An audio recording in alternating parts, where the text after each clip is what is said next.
Thanks very much for staying with us. Time now for Eye on Africa with me, Georgia Calvin-Smith. Tonight, details matter. The Supreme Court orders Ghana's government to open up about the details of a deportation deal with the US. Rights campaigners say the terms of the agreement to take in people Washington sends over from the states are murky and immoral. Also, South Africa's tariff tensions with the US may be as strained as ever, but relations with China are certainly easing up. Exporters from Africa's top economy are busy breaking down how to make the most of a new deal being finalized that will open up the Asian giant's markets. And calls for a national funeral for a national icon.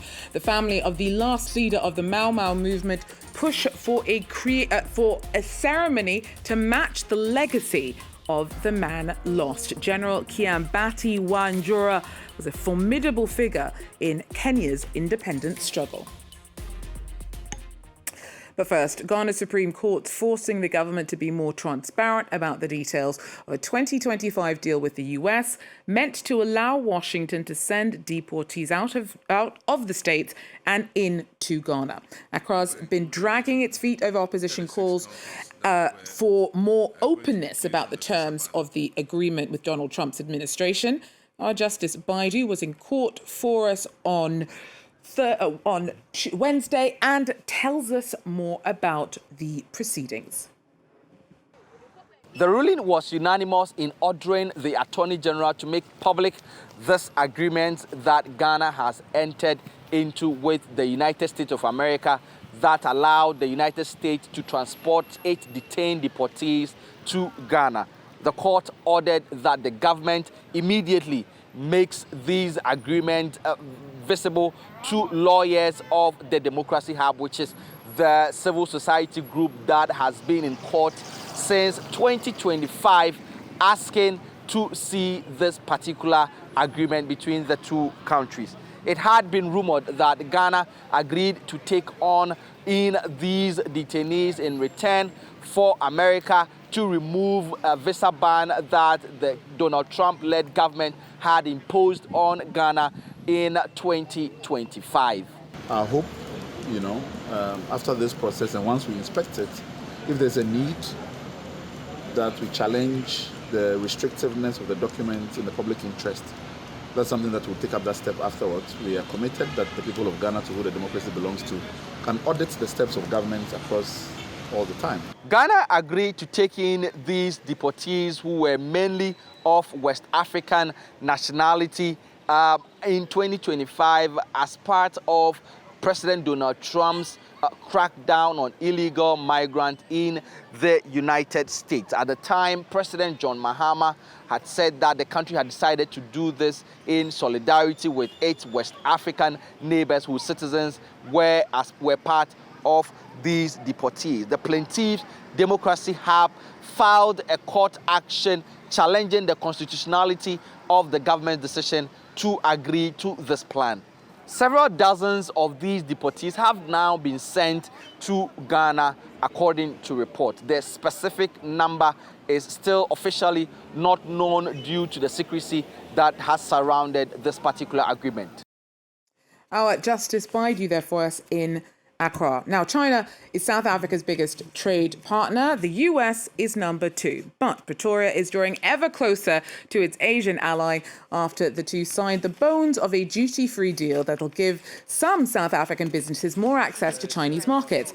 Now, South Africa is trying to grow its export scope as relations with Washington continue to simmer tepidly. For a breakdown of the significance of the framework deal with China, I'm joined now by Dr. Lumkile Mondi, who is a lecturer in economics at the Witwatersrand University in Johannesburg. Doctor, thanks so much for making the time to speak to me. Now, first of all, what exports are we talking about, and what does access to China's markets mean to them, particularly in light of the frustration of the rather begrudging one-year extension that Washington's given to the African Growth and Opportunity Act, or otherwise known as AGOA?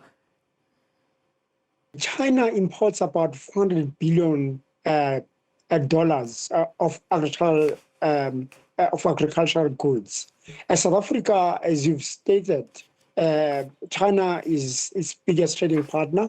However, on agriculture, very, very little market access. Therefore, this agreement is of significance of Africa to have that market access. However, the key strategy of South Africa is deepening the existing trade patterns, in particular with America and EU, at the same time, while accessing the Chinese market through this new agreement, which has just been signed last week. So how easy will it be for South African producers who currently have been leaning heavily on, as you mentioned, European and US markets? How easy is it going to be for them to branch out and break into Asian markets, even with this deal? Is it just more of the same of what they've already been doing, or are there going to be more of an adjustment in terms of being able and capable to take advantage of it? A huge adjustment for South Africa. We're familiar with EU and American standards. However, we are not familiar with Chinese standards. But more important also, even the settlement systems could be very, very different. Therefore, many of our exporters are going to really have to fast track learning, but also the settlement has to be as efficient as it has been with our European and American partners. So therefore, it's not going to be easy, but at least it's a new market. Therefore, it's important for South Africa to maintain existing trade patterns, including that with America, despite its president's push to curtail relationships with South Africa or charge high tariffs, which were announced on Liberation Day. And just again, we're talking about producers, but it's not everyone. What sectors are really going to be affected by this? Mining is already deep in anyway. We know that coal and iron ore. Here we're looking more agricultural products. And we know that with the EU, very strict, in terms of using no pesticides, no children, decent working conditions. We know that that's experience with Europe and America. However, with China, we're going to have to adapt, we're going to have to do things differently, but more importantly also, even the shipping lines are going to take their toll. So therefore, those are the realities that our producers are going to have to get used to it, including the payment system as well, which is very important for farmers to get to pay much quicker, as we have done with America and the European market. Now, when it comes to AGOA, I mentioned there that it's only been extended by a year. That's left a lot of African producers very frustrated. It's better than nothing, but it's not nearly enough. Does this deal that South Africa has signed with China strengthen either its or the continent's bargaining position as it pushes for a longer extension to AGOA from Washington? Or does sealing this deal with China risk antagonizing an already very touchy Washington? So I think for Africa and South Africa, it's very important for us to keep the existing trading patterns with America and EU. So that's the first prize. And anything new, whether it's China or South Korea, those are new additions which will allow us to produce more, but create more employment as well, given our challenges in the African continent. So really, I think, in as much as we're happy with the Chinese opportunity, but we'll be much more happier deepening our relation with both the EU and America, despite their reluctance to deal with us fairly openly and allowing us easier access to that market. Dr. Lumkile Mondi, thank you so much for talking us through some of the significance of that recent deal South Africa signed with China, the framework deal that to allow duty-free access to some of the producers from the country. Well, we turn to Zimbabwe now, where opposition figures have accused the government of a constitutional coup. On Tuesday, ministers greenlit changes that would allow President Emmerson Mnangagwa to stay on for at least another 2 years after his current term ends in 2028. Clarice Fortuné tells us more. Newspaper headlines in Harare carry the news. Zimbabwe's cabinet has approved sweeping constitutional reforms. The proposal will extend the presidential term by 2 years and shift the election of the president from a public vote to parliament.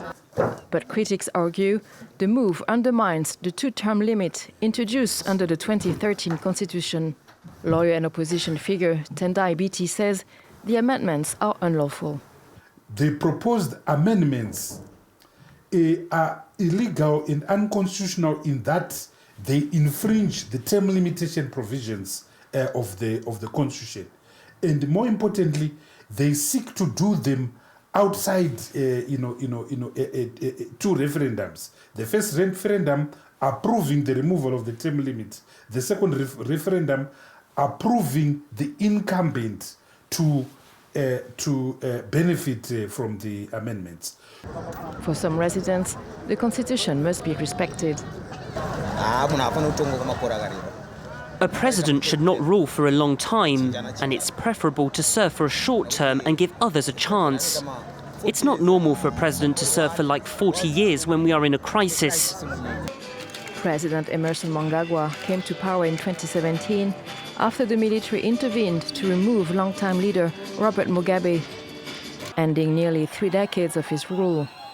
The former Mugabe ally, known as the Crocodile, Mnangagwa pledged political and economic renewal when he took office. The reform now heads to parliament in what could mark a pivotal and divisive moment for the country's political future. Well, Libya's given several foreign companies new oil exploration licenses for the first time in 17 years. More than a decade of political instability froze the industry in the wake of the turbulence that followed the 2011 toppling of the late leader Muammar Gaddafi. The country remains divided between rival governments, but still produces about 1.5 million barrels a day and sits on Africa's largest oil reserves. Kenya's mourning the loss of the last surviving member of the Mau Mau movement. General Kiambati helped lead the struggle for independence in the 1950s, and he passed away earlier this month. His family, though, are still pushing for the government to organise a national funeral for when he's due to be laid to rest on Saturday. Our Bastien Renouy tells us more. Christopher Njora Muronyo was his real name, but he was better known as General Kiambati. This veteran Mau Mau fighter was 106 years old. Alongside 11 other generals, he led the struggle for independence here in Kenya against the British colonizers. In his last year, he called on the Kenyan government and the public for a greater recognition of the Mau Mau's role in Kenya's independence, and he was also calling on the Kenyan government to provide more support to the remaining fighters and their families. So today, his family is calling on the government to organize a national funeral in order to remind the country about his role in the struggle for independence. I want to make a very passionate appeal to our President, Honorable His Excellency William Ruto. This is the time to show the country that we recognize the people who gave us the freedom. Mau Mau is not an outfit for any particular tribe, any particular political affiliation. We are there for Kenyans. The family's goal is to bring Kenyans from all backgrounds together to remember Kenya's history. It's probably the last time that a funeral can serve as a reminder of the importance of the Mau Mau movement for Kenya. The government is yet to provide a response according to the family, but several political leaders have already paid their respects to General Kiambati. But today the family wants the nation as a whole to show its appreciation for their father and grandfather. Bastien Renouy there for us in Nairobi. That's it, though, for Eye on Africa for now. Thanks very much for joining us, though, and do so again if you can. Till then, take care.